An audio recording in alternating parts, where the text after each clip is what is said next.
Cheers and salutations. Welcome one and all to Chicago Reacts. My name is Kit. Please be sure to like, comment, share, and subscribe and hit that ring bell notification. That way all of you are made aware we upload new content upon our YouTube channel. And today, we have ourselves a fun video to check out. It is actually going to be 3 parts. It is the Siege of Vraks, episodes 1, 2, and 3. So, for those of you who don't know, I am a huge Warhammer 40k fan, and it has recently come to my attention that, well, someone put together a very detailed Kings and Generals-like video of the Siege of Vraks. And for those of you who don't know about Vraks, that's where our glorious godsman, the Korps of Krieg, finally boot up and suit up to kick some heretical rear end. Now, thanks to the wonderful Discord community that we have here for Chicago Reacts, I had many members of the Warhammer 40k community inform me what Vraks was, and so then I got the message from High Command to check out these 3 videos. So please, everyone, if you haven't done so already, please support the original content creator, Janovich. Obviously, a lot of time, effort, and energy is made into making these videos, and the right thing to do, the correct thing to do, is to support the original content creator. So the links to these videos will be in the description box below. So as a favor for me, be a hip, cool cat, drink water, and support the original content creators. But now, let's go ahead and pull up this video, Siege of Vraks, episodes 1, 2, and 3. So, since I'm in charge of the 1s and 2s, let's get ready to play this video in 3, 2, 1.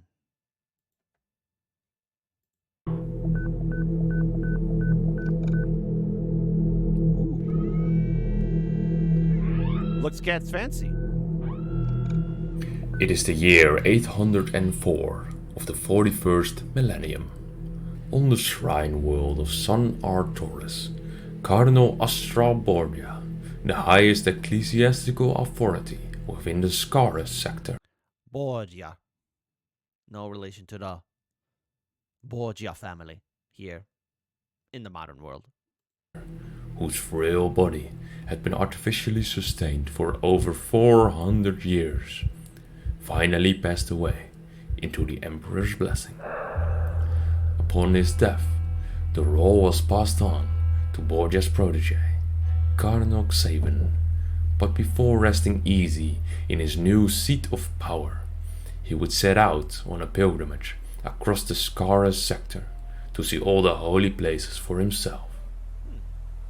His entourage consisted of thousands of preachers and servants, and was accompanied by a contingent of the Adeptas Sororitas, the Sisters of Battle, that would serve as Xaven's personal bodyguard. For 5 years he would travel across the sector to preach the Imperial creed. Every world he visited, his entourage would grow, with many pilgrims and preachers joining what was now beginning to be called a crusade of faith. With so many zealous followers sworn to the Cardinal, it was in all practicality beginning to form a small army. On Thracian Primaris, the main capital of the sector, a particular ecclesiastical deacon with the name of Mammon joined the Cardinal's side as his trusted advisor. With such a large and loyal following, the Cardinal was starting to realize he could be so much more than just a token figurehead of the ecclesia. Oh, how dare he? How dare Xavian think of achieving a higher rank? You're supposed to be a servant to the Emperor, fool. Ecclesiarchy. Surely now he could take real action to purge the sector of non-believers. Upon Mammon's advice, he set out for the secluded system of Vraks. Vraks was not only just the site of St. Leonis Basilica, but also an Imperial armory world. For the ambitious Cardinal, Vraks would be the perfect base of operations, where he could prepare his further plans for the sector. Oh no.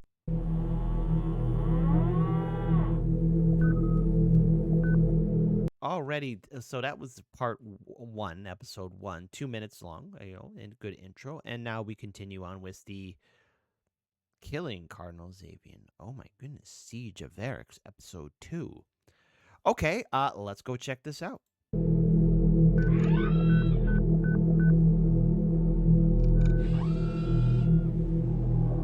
Really like the detail and animation too.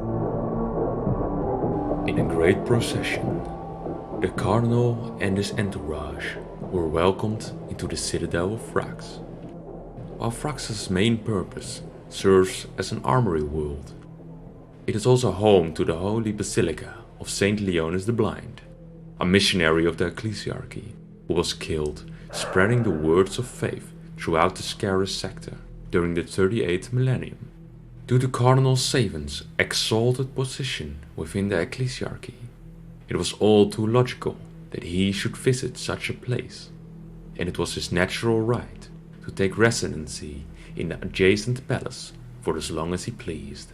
The Adeptus Sororitas being the Cardinal's honored bodyguard, who take up their own residence in the Argent Shrouds priory next to the Basilica. The Cardinal sent out his preachers amongst the inhabitants to spread his gospel, but designed to further the Cardinal's agenda. They told the inhabitants that Vraks would soon be invaded by the Imperium's enemies, to bring war on a scale never seen before. Yet Something is amiss here, but also look at the detailed map on this. Seriously, huge shout out to the dedicated Warhammer 40k community. This is a community that I have to say never holds anything back. When it comes time to be creative or making detailed maps or dioramas or animated videos or doing audio dramas, the Warhammer 40k community is number one by far. This isn't open for a debate or conversation because the Emperor protects. Yes, that even includes the Xenos and the heretics. They only get to be associated with us because the Emperor just allows it. That's all. not all hope was lost, for Xaven would lead them to victory in this holiest of wars. With such promises, the Cardinal soon became the venerated figure of their salvation.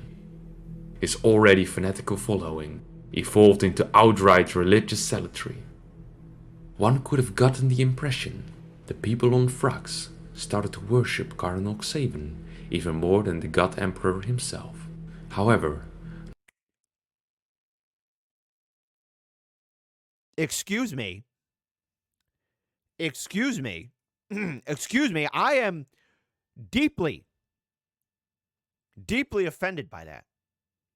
Yes, I am going to go on a Twitter rampage. I'm going to go on Instagram. I'm going to go on the Vox everywhere and tell everyone how offended I am. Xavian. Oh, you want to be worshipped more than the Emperor? I got a heavy bolter just for you.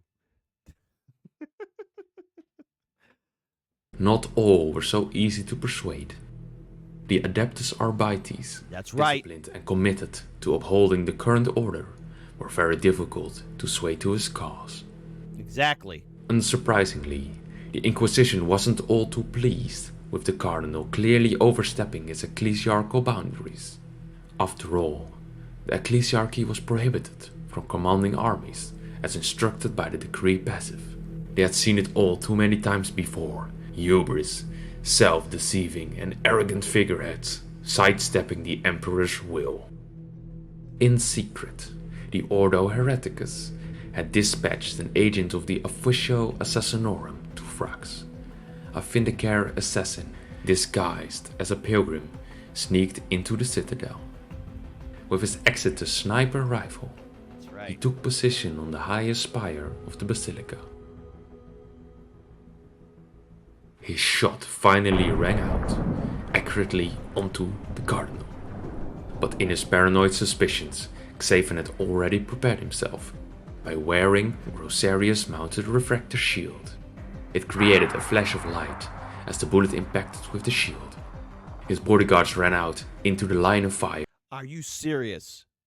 First of all, how come that Vindicare assassin didn't prep up a special round in case he had that kind of shield around him. That's a terrible Vindicare. He must be assassinated immediately. Immediately! To protect their cardinal, and 2 of them died as more shots from the assassin rang out.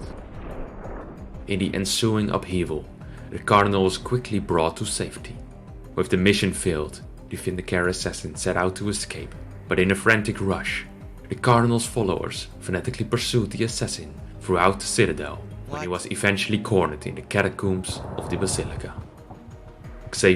Terrible assassin. Terrible assassin. Remove all honors and victories from that Vindicare assassin who failed. That is pathetic. And Mammon, not wasting such a splendid opportunity, ordered the dead body of the assassin on public display, and news of the event quickly sparked turmoil all over Vraks. To the population, the event had seemingly confirmed the warning of upcoming war. With an assassination attempt on their very protectorate Xaven, it seemed as if the enemy was already on their very doorstep. In the hopes of defending themselves, the population of workers set out to loot the huge amount of stockpiles and weapons on Vraks. Amongst the Heblocks and the Starport, fierce fighting ensued as the local Arbites intervened to stop the looting, and it seemed as if civil war had broken out on Vraks. As it happened, the Sisters of Battle were ordered to stand down. Without support, the rioting workers were simply too many and could not be stopped by the Arbites alone. Everything was happening according to the Cardinal's plan. The commander of the Adepta Sororitas demanded an audience with the Cardinal, asking to intervene and restore order. But he was immediately captured and thrown into Vraks' dungeon. Now it was time for the disciples of Xaven, his personal militia, to strike. They assaulted the remaining sisters in the priory. They fought back. But completely outnumbered and taking fire from the surrounding guard towers, they were decidedly defeated. A few wounded sisters were captured and imprisoned along with their commander. Under orders of Deacon Mammon, the disciples finally assaulted the keep. In the Sensorium Tower, the Astropatica was sending a distress call to the Imperial, but it was too late. The astropaths were butchered and the message cut off partway through its transmission. And with no one left to challenge the forces of the Cardinal, Xaven was now left as the sole ruler of Vraks.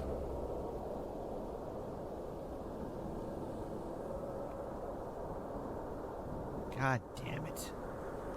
God damn it. All right, this is episode 3, landing on Vraks. So let's go ahead and check this out and see what happens next. Hopefully this Cardinal gets destroyed and there won't be a 12-year-long siege of attrition and warfare. Cue in the happy gas mask noises in 3, 2, 1.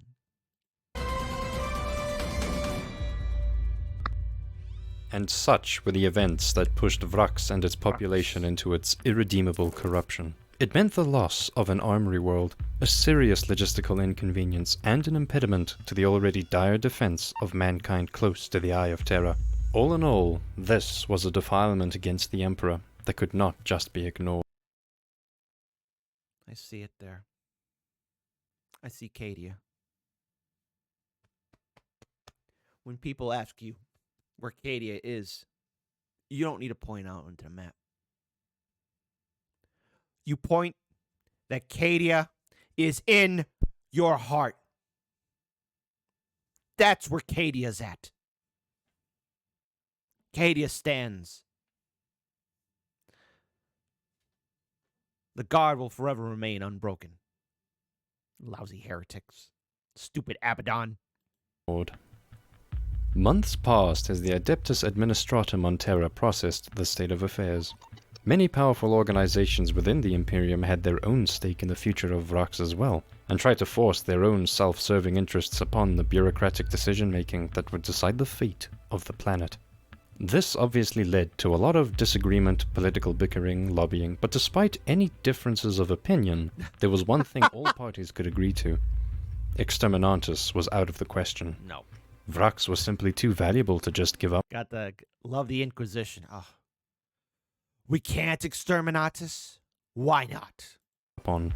The Departamento Munitorum had their significant stake in Vraks as a functional armory world so close to the Eye of Terror. But as it is their organization that would likely be the ones tasked with supplying the necessary war material to retake it, the benefits of reclaiming it was logically to be measured against the losses. Just as well, Vraks being a shrine world, the ecclesiarchy lobbied hard to retake it, at all costs if necessary, as it shouldn't be tolerated that the holy shrine of Saint Leonis the Blind was now in heretical hands. Several parties within the Inquisition interfered as well, most notably the Ordo Hereticus in their attempt to avoid responsibility for their failure to assassinate the Cardinal and trying to shift the blame for the loss of the planet. I mean, after all,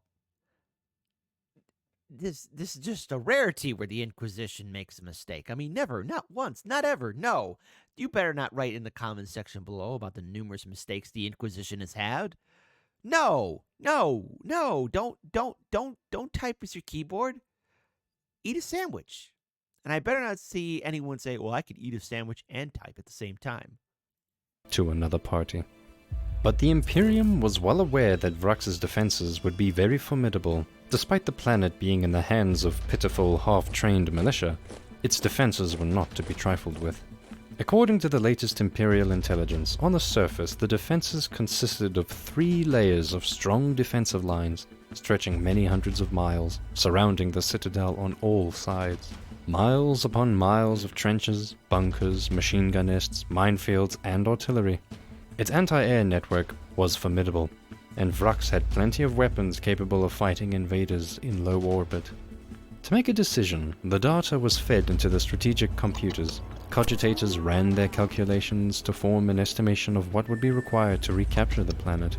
Calculations for manpower. Again, loving the graphics. I really think this just shows the amount of attention to detail. It feels like a Kings in General video, but for Warhammer 40k fans. Weather, tactics, casualties, ammunition, weapons, armored vehicles, transportation, rations, everything would be taken into account. Bombing the citadel into submission was not an option. It would inevitably damage the holy shrine of Saint Leonis Basilica. Clearly a plan the ecclesiarchy would strongly object to. But most of the citadel's practical facilities would remain undamaged anyway, as many of them were buried in bunkers deep underground. A blockade to starve out the planet would take too many naval resources over way too long a time span. Something the Departamento Munitorum could ill afford to deploy for a single planet. A precision strike force would be a suicidal mission, as the strong anti-air defenses would shoot any and all approaching aircraft and drop pods above the citadel out of the skies. The Ultramarines could do it. Not to mention the network of devastating defense lasers capable of seriously damaging any fleet in low orbit, if not completely destroying it outright. This was something no Space Marine chapter would willingly sign up for. And thus, the Black Templar. A consensus was reached. Vraks would have... I mean, seriously, the Black Templar would. They would. They would. Come on. They would. The Black Templar, Flesh Terrors, everybody's favorite, Spooky Sharks, the Kakardans. Oh, and how dare we forget the Minotaurs. They have what it takes. To be retaken by siege. This was not ideal, as Vraks was built to withstand such sieges, but arguably this was the least problematic choice compared to the other options. They would start their deployment on the far side of the planet, outside the reach of the Vraksian defense laser network. Retaking Vraks would not be a matter of if, but when. The calculating cogitator submitted their results. Vraks would behold 12 years of siege warfare before it would belong to the Imperium once more. And when it comes to such a battle of attrition, truly there is to be only one army capable of wrenching every inch of ground from these Vraksians' traitorous grasp. The Death Corps of Krieg. For this purpose, the 88th Siege Army of Krieg would be established. It was a newly mustered force with many fresh combatants straight out of training. This also was a chance for many to gain experience and prove their combat prowess and willingness to die in the name of the Emperor. Here is As the they composition for the 88th Imperial Guard Krieg Siege Army. The 1st Line Corps, made up of the 3rd, 5th, 15th, and 19th Krieg Siege Regiments. The 12th Line Corps, made up of the 143rd, 149th, 150th, and the 158th Krieg Siege Regiments. The 30th Line Corps, made up of the 261st, 262nd, 263rd, and 269th Krieg Siege 69. Oh, yeah. Regiments. The 34th Line Corps, made up of the 291st, 308th, 309th, and the 310th Krieg Siege Regiments. The 8th Assault Corps, made up of the 7th, 11th, and the 179th Krieg Tank Regiments, as well as the 231st Siege Artillery Regiment. The 11th Assault Corps, made up of the 61st, 66th, and the 101st Krieg Tank Regiments, as well as the 479th Siege Artillery Regiment. The 19th Bombardment Corps, made up of the 3rd, 4th, and 8th Siege Artillery Regiments. The 21st Bombardment Corps, made up of the 19th, 22nd, and 23rd Siege Artillery Regiments. And last but not least are the independent artillery companies, made up of the 4th, Oh, the independent. That. My personal favorite. 6th, 8th, 27th, 31st, 33rd, 224th, 226th, 227th, as well as the 230th Artillery Companies, as well as the 61st, 70th, and 71st Heavy Mortar Companies.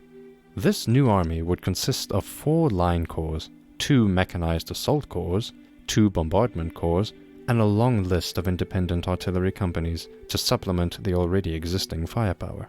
As With they such should. a substantial force, retaking Vraks was more or less a mathematical certainty. The number of predicted casualties and required replacements was already accounted and provisioned for.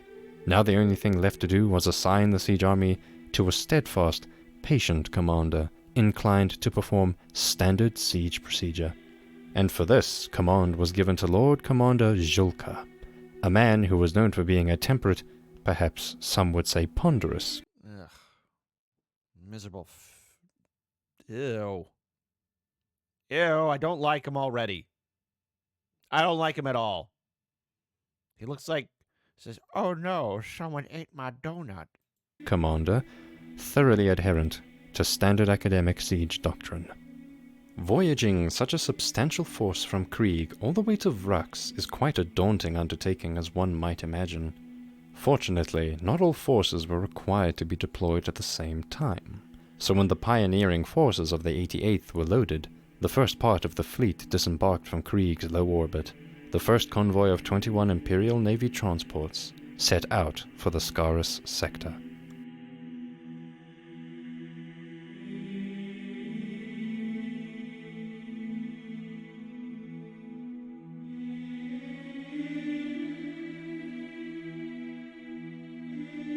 Nearing the Scarus sector, the vanguard was escorted by a large fleet that had attached itself to the convoy at the Forge World of Cypra Mundi. This would ensure a safe passage, protected against forces of chaos as the convoy sailed through space so close to the Eye of Terror.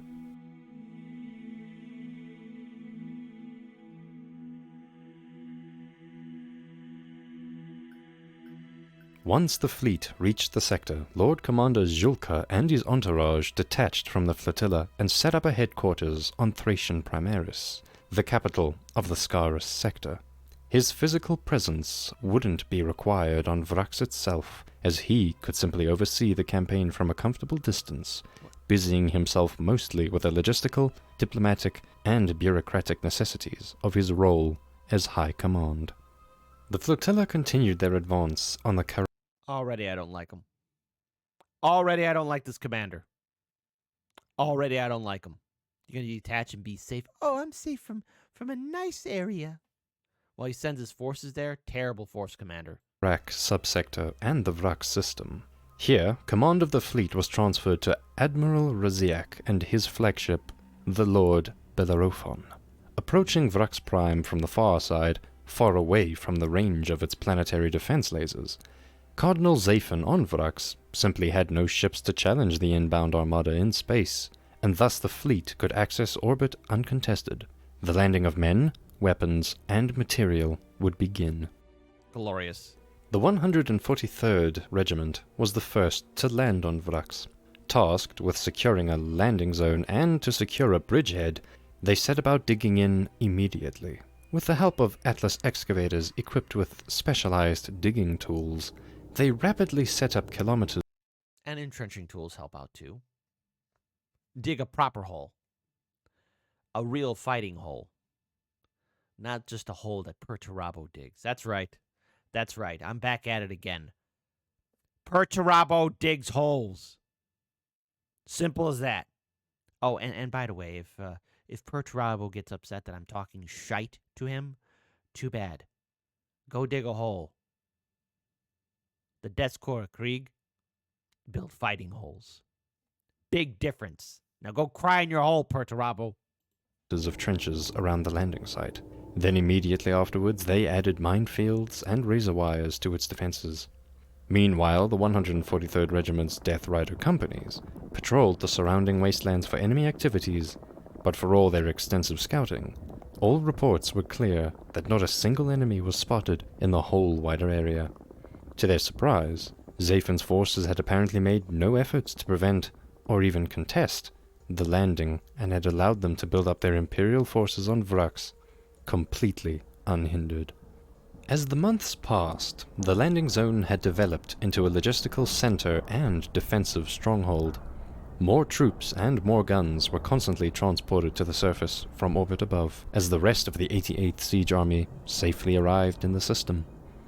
Everything needed for a 12-year-long siege was meticulously shipped and stored on Vraks, and it would take 11 months before the army was considered sufficiently supplied and ready to begin the siege in earnest. In the meantime, a large labor force of over 500,000 men supplied by the Departamento Munitorum had started building a transportation network to deliver the troops, vehicles, and equipment of the 88th Siege Army directly to the front lines. They built a rail network stretching thousands of kilometers over the wastelands, from their initial landing zone all the way up to the enemy's outer defensive line. That is really impressive. 1 million, well, I wouldn't call them men at this point. They're probably lobotomized slaves. But 1 million people doing that. See? You can get people to work again. You just got to take out the brains. This rail network would continue to be used throughout the siege to bring in the necessary men and supplies to the front lines and to continue the war effort. When the track was finished, the 3rd Krieg Siege Regiment was the first to board the train carriages. Pulled by huge locomotives, they were transported across the vast wastelands of the Saratama Plains.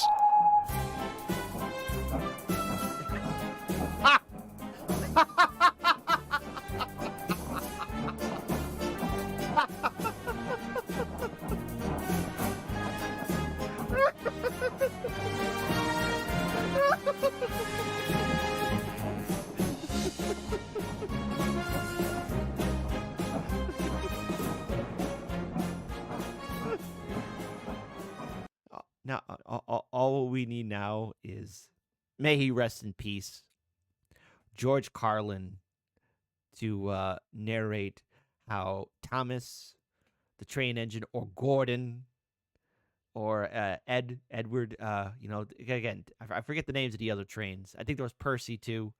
You know, how Thomas and his friends helped out the Emperor and their glorious crusade against the heretics on Vraks. George Carlin then rolls up a joint and lights it. He's gonna say, "Hey, listen, there was some effed up stuff that happened there."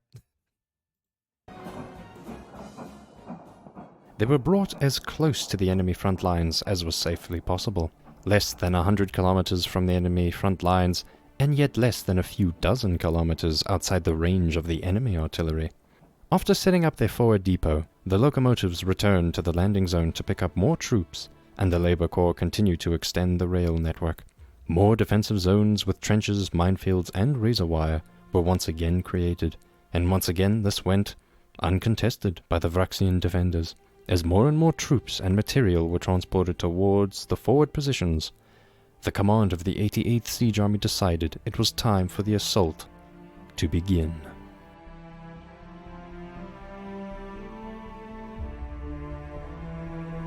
Absolutely glorious.